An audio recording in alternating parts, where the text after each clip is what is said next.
Mana plisosda ishlayapti, gap yo'q. Men 9 yil avval sepib yurardim, dori uyqu bo'lmasdi kechasi, to'g'risi bosh og'riqlar ko'payardi. Doston bundan 8 kun avval septoplastik kontraplastik operatsiyasi o'tkazilgan. Operatsiya qilishdan maqsad bemor burun nafas olmasdi, absolyutni. Burun shishib haddan tashqari yopilib ketgan edi. Undan kelganlardan keyin 3-4 kun davomida oldin ozgina biroz lecheniya qildik va undan keyin burunni operatsiyasini qilishga to'g'ri keldi, septoplastik operatsiyasini. Mana hozir burunlarning ichlaridagi splintlarni olib tashladik. Doston qanaqa ощущение?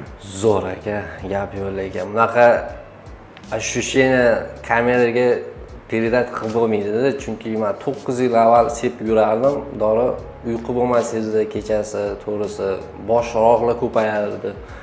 Keyin odam asabda pastdan yurganida, уже chidolmadim, oxiri mana video Instagramdan ko'rdim, omalarga nasib qildi, qo'llari yengil, ancha tez o'tdi operatsiya. Rahmat kattakon sizga aka. Dori sepganingizda ham doston shunaqa ochilarmidi?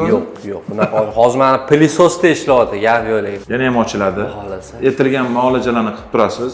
Bemorimiz undan tashqari yana allergik jarayoni ham bor. Allergiyaga qarshi bo'lgan tabletkalarni ichib turasiz. Bu narsalar shish va shilliq ishlab chiqarishni kamaytirib beradi. Kelinglar, обязательно.